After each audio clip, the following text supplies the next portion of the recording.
कक्षा 7 प्रश्नावली 2.1 प्रश्न संख्या 3। एक जादुई वर्ग में प्रत्येक पंक्ति, प्रत्येक स्तंभ एवं प्रत्येक विकर्ण की संख्याओं का योग समान होता है। क्या यह एक जादुई वर्ग है? क्या नीचे दिया गया वर्ग एक जादुई वर्ग है? चार भुजाओं की आकृति जिसकी चारों भुजाएं समान हो और प्रत्येक कोण 90 डिग्री का हो, वह तो हुआ वर्ग। पहली भुजा, दूसरी भुजा, तीसरी भुजा और चौथी भुजा, चारों भुजाएं समान हैं। पहला कोण, दूसरा कोण, तीसरा कोण, चौथा कोण, और ये चारों कोण हैं। ये चारों कोण 90 डिग्री के हैं और प्रत्येक भुजा जो है वो समान है, इसलिए यह एक वर्ग है।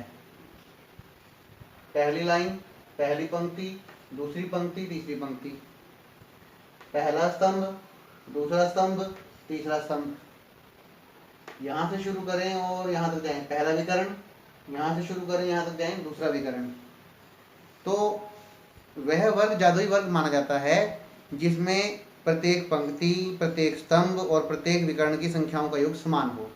अगर प्रत्येक पंक्ति, प्रत्येक स्तंभ और प्रत्येक विकर्ण की संख्याओं का योग समान है तब तो यह जादुई वर्ग है। और यही बात उसने हमसे पूछी है कि आप चेक करो और बताओ कि ये जादुई वर्ग है या नहीं। एक तरह से देखा जाए तो उसने प्रश्न को सोल्व करने का तरीका भी हमें बता दिया, क्योंकि जादुई वर्ग वह वर्ग होगा जिसमें प्रत्येक पंक्ति, प्रत्येक स्तंभ और प्रत्येक विकर्ण की संख्याओं का योग समान होगा। पहली पंक्ति 4/11, 9/11, 2/11, पहली पंक्ति की संख्याओं का योग कर लिया। 4/11 जमा 9/11 जमा 2/11, क्योंकि जो ये तीन संख्याएं हैं ये भिन्न रूप में हैं, इसलिए इनका जो हर है 11, 11, 11, इसका लघुत्तम निकाला गया। 11, 11 और 11 का लघुत्तम 11 ही होगा, लघुत्तम 11 है।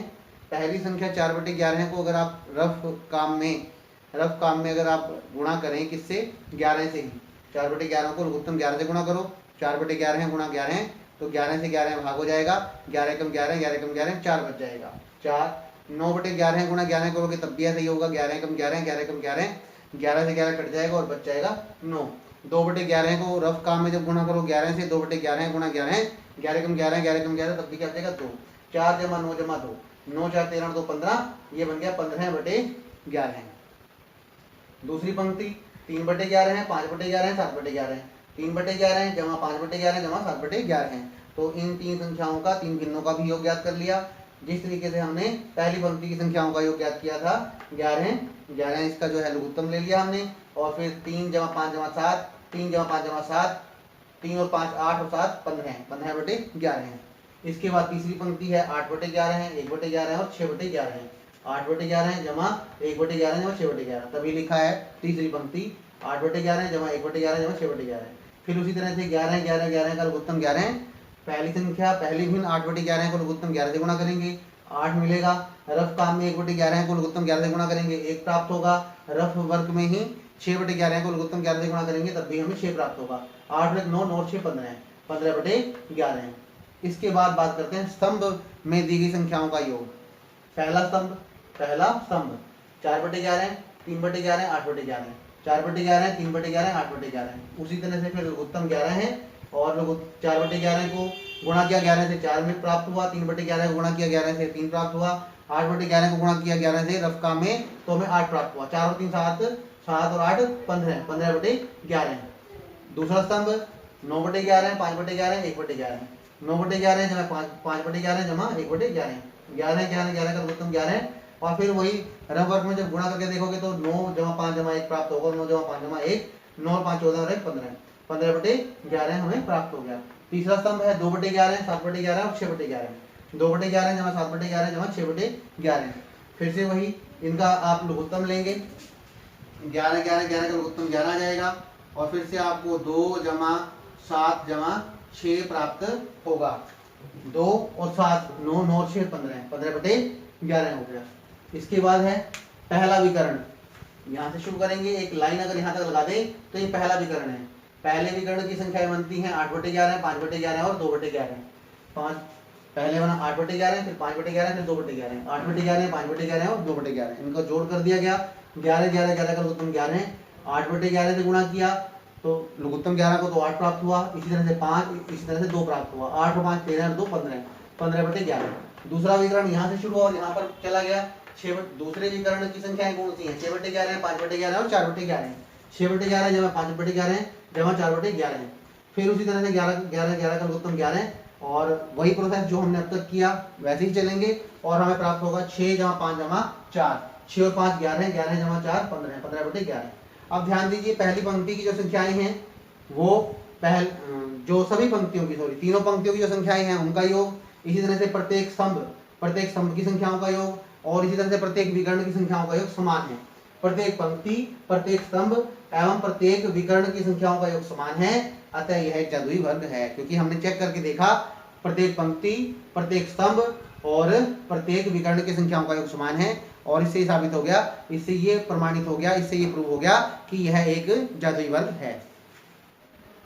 कक्षा 7 प्रश्नावली 2.1 प्रश्न संख्या 4। एक आयताकार कागज की लंबाई 12 सही 1/2 सेंटीमीटर और चौड़ाई 10 सही 2/3 सेंटीमीटर है। कागज का परिमाप ज्ञात कीजिए। आयताकार कागज के लिए आकृति बनाई गई है। आयताकार कागज बड़ी भुजा को लंबाई और छोटी भुजा को चौड़ाई के तौर पर दिखाया गया है। लंबाई, चौड़ाई, लंबाई, फिर से चौड़ाई। आपके सामने जो ये व्हाइट बोर्ड है, ये भी एक आयताकार आकृति है। आमने सामने की भुजाएं, बड़ी भुजाएं 2 लंबाइयां और छोटी भुजाएं चौड़ाइयां 2 चौड़ाइयां। आमने सामने की भुजाएं बराबर हैं और चारों कोण, पहला कोण, दूसरा कोण, तीसरा कोण, चौथा कोण, पहला, दूसरा, तीसरा, चौथा, चारों कोण, प्रत्येक कोण 90 डिग्री का है। आमने सामने की भुजाएं बराबर हैं, 2 लंबाइयां दोनों बराबर हैं, 2 चौड़ाइयां दोनों चौड़ाइयां बराबर हैं। यह एक आयताकार आकृति है। लंबाई 12 से 1/2 और चौड़ाई 10 से 2/3 सेंटीमीटर। आयताकार कागज पहले बताया गया है। आकृति क्या है? आयताकार कागज। लंबाई दी गई है 12 से 1/2 सेंटीमीटर, 12 दूनी 24, 24 और जमा 1 25, 25/2 सेंटीमीटर। चौड़ाई दी गई है 10 से 2/3 सेंटीमीटर, 10 या 30, 30 और 2 32, 32/3 सेंटीमीटर। परिमाप, परिमाप का मतलब है भुजाओं का योग।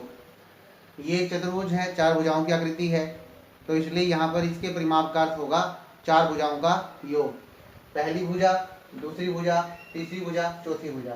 लंबाई, चौड़ाई, लंबाई, चौड़ाई, 2 लंबाइयाँ और 2 चौड़ाइयाँ हैं, यानी कि लंबाई और चौड़ाई के योग को 2 गुणा करना है। इसलिए परिमाप का सूत्र आपके सामने है, 2 गुणा लंबाई जमा चौड़ाई। लंबाई जमा चौड़ाई के योग का 2 गुणा, लंबाई जमा चौड़ाई के योग का 2 गुणा, इसलिए लिखा गया है 2 गुणा लंबाई जमा चौड़ाई। 2 गुणा लंबाई 25/2 सेंटीमीटर, चौड़ाई 32/3 सेंटीमीटर। 2 ये 25/2 और 32/3 दोनों ही संख्याएं भिन्न रूप में हैं, भिन्न हैं, इसलिए इसमें हरों का 2 का और 3 का एलसीएम लघुत्तम निकाला जाएगा। 2 और 3 का एलसीएम यहाँ पे निकाला गया है, 2 और 3, 2 एकम 2, 3 के बदले में 3, 1 3 एकम 3, 2 गुणा 3 2 तिया 6। 2 गुणा पहली संख्या 25/2 है, रफ वर्ग में 25/2 को लघुत्तम 6 से गुणा करेंगे। 25/2 गुणा लघुत्तम 6 है, 2 एकम 2 2 तिया 6, 25 गुणा 3 25 3 75, इसलिए यहाँ पर 75 लिखा गया है। दूसरी संख्या 32/3 है, दूसरी भिन्न 32/3 है। 32/3 को रफ वर्ग में लिखेंगे और गुणा करेंगे एलसीएम लघुत्तम 6 से, 3 एकम 3 3 दूनी 6, अब 32 को 2 से गुणा करो, 32 दूनी 64, इसलिए यहाँ पर 64 लिखा गया है। 2 गुणा 74 और 64 को आपस में जोड़ लीजिए, इनको योग किया जाएगा 75 का और 64 का, 5 और 4 9, 6 और 7 13, 139/6, 2 एकम 2 2 तिया 6, 139/3, 139/3। इसको आप भाग कर सकते हैं, 139/3, 139 को 3 से भाग किया, 3 चौके 12, 3 में से 2 गया 1, अब ऊपर से लिया आपने 9, 3 6 की 18, 9 में से 8 गया 1 और 1 में से 1 गया 0। तो ये बस ये बनता है 46 से ही 1/3 सेंटीमीटर। यहाँ पर सेंटीमीटर लिखा जाएगा। तो जो आयताकार कागज है उसकी भुजाओं का योग यानी कि परिमाप, आयताकार कागज का परिमाप हमारे पास हमें जो प्राप्त होता है वो है 46 से ही 1/3 सेंटीमीटर। कक्षा 7 प्रश्नावली 2.1 प्रश्न संख्या 5। दी हुई आकृति में त्रिभुज ABE, सबसे पहले त्रिभुज ABE और उसके बाद आयत BCDE का परिमाप ज्ञात कीजिए। किसका परिमाप ज़्यादा है? दी हुई आकृति को देखते हुए पहले हमने त्रिभुज ABE का परिमाप ज्ञात करना है और उसके बाद हमने आयत BCDE का परिमाप ज्ञात करना है, BCDE का परिमाप निकालना है। और फिर सबसे लास्ट में हमने ये भी बताना है किसका परिमाप अधिक है, त्रिभुज ABE का परिमाप ज़्यादा है या त्रिभुज या फिर आयत BCDE का परिमाप अधिक है, ये बताना है। आकृति दी गई है त्रिभुज ABE और आयत BCDE, ये आयत है और ऊपर त्रिभुज ABE दी गई है। क्योंकि उसने सबसे पहले त्रिभुज ABE का परिमाप पूछा है इसलिए हम त्रिभुज ABE से ही शुरुआत करेंगे। त्रिभुज ABE, पहली भुजा, दूसरी भुजा, तीसरी भुजा। मैंने इंग्लिश में लिख दिए हैं लेटर्स ABC। इंग्लिश पहली भुजा को इंग्लिश में A बोलते हैं। त्रिभुज की पहली भुजा के लिए आप A का प्रयोग कर सकते हैं, दूसरी भुजा के लिए B अक्षर का प्रयोग कर सकते हैं और तीसरी भुजा के लिए आप C का प्रयोग कर सकते हैं। आप चाहें तो हिंदी में लिख सकते हैं पहली भुजा, दूसरी भुजा और तीसरी भुजा। पहली भुजा A बराबर 5/2, पहली भुजा 5/2 सेंटीमीटर। दूसरी भुजा B बराबर है 2 से ही 3/4, 2 से ही 3/4 सेंटीमीटर। 4 दूनी 8 और 3 11, 11/4 सेंटीमीटर। तीसरी भुजा C बराबर है 3 से ही 3/5, 3 से ही 3/5 सेंटीमीटर। 5 से 15 और 3 18, 18/5 सेंटीमीटर। परिमाप का मतलब क्या है? भुजाओं का योग। हम किसका परिमाप निकाल रहे हैं? त्रिभुज का। त्रिभुज में कितनी भुजाएं होती हैं? 3। इसलिए त्रिभुज के परिमाप का मतलब है त्रिभुज की 3 भुजाओं का योग ज्ञात करना। परिमाप को इंग्लिश में क्या बोलते हैं? पेरीमीटर बोलते हैं। इसलिए उसके लिए P का यूज कर लिया, P लेटर का यूज किया गया। A क्यों लिखा गया? क्योंकि एक ही प्रश्न में 2 परिमाप पूछ लिए, इसलिए पहले परिमाप को P1 पहला परिमाप और दूसरे परिमाप को P2 दूसरा परिमाप P2 बताएंगे। परिमाप P1 A जमा B जमा C। परिमाप का मतलब क्या है? भुजाओं का योग। पहली भुजा जमा दूसरी भुजा जमा तीसरी भुजा। अगर आप यहाँ हिंदी में लिखेंगे पहली भुजा, दूसरी भुजा, तीसरी भुजा, तब यहाँ पर सूत्र आप चेंज कर लेना, पहली भुजा जमा दूसरी भुजा जमा तीसरी भुजा। अगर ऐसे ही आप फॉलो करते हो A B C तो A जमा B जमा C। A का मान 5/2, B का मान 2 से 3/4 मतलब 11/4 जमा C का मान 18/5। अब ये तीनों संख्याएं भिन्न रूप में हैं, इसलिए इसमें जो हर दिए गए हैं 2, 4 और 5, इन हरों का लघुत्तम एलसीएम हमें निकालना होगा। 2, 3 और 2, 4 और 5 का लघुत्तम हम फाइंड आउट करेंगे, निकालेंगे। 2, 4 और 5, 2 एकम 2, 2 दूनी 4, 5, 1, इसके बाद फिर से 1, 2 एकम 2 और 5 के स्थान पर 5, फिर 5 है 1, 1, 5 एकम 5, 2 गुणा 2 गुणा 5, 2 गुणा 2 गुणा 5, 2 दूनी 4, 4 पंजा 20, 20 आ गया।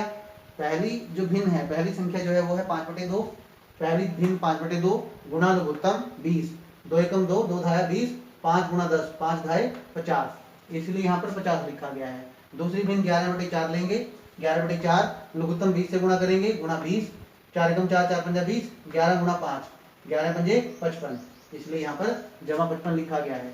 तीसरी भिन्न 18/5 को भी लघुत्तम 20 से ही गुणा किया जाएगा। 18/5 को गुणा किया गया है लघुत्तम 20 से। इसमें आप देखिए 5 एकम 5, 5 का 20 कर दिया गया है, 5 एकम 5, 5 का 20, 18 चौक 72 हो गया, 72 लिख दिया गया है। इसके बाद है यहाँ पर 72 लिखा गया है। 50, 55 और 72 तीनों जमा के अंक हैं। 50, 55 और 72 इनको जोड़ दिया गया है। 5 और 2 7, 7 और 5 12 और 5 17, 170, 170/20 हो गया। अब इसको फिर से भाग करके दिखाएंगे 170 को 20 से।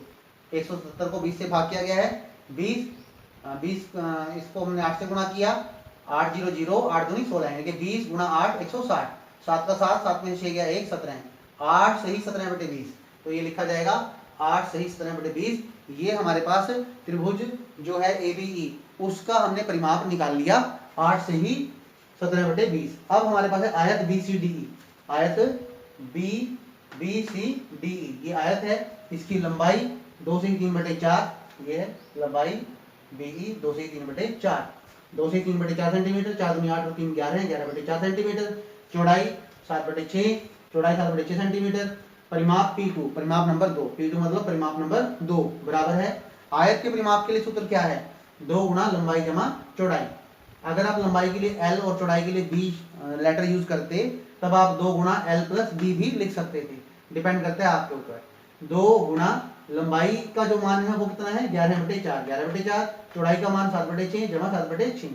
11/4 और 7/6 दोनों ही भिन्न रूप में है, भिन्न है, इसलिए 4 और 6 का फिर से एलसीएम निकाला जाएगा। 4 और 6 का फिर से हम लघुत्तम निकालेंगे। 4 का और 6 का लघुत्तम निकाला गया है।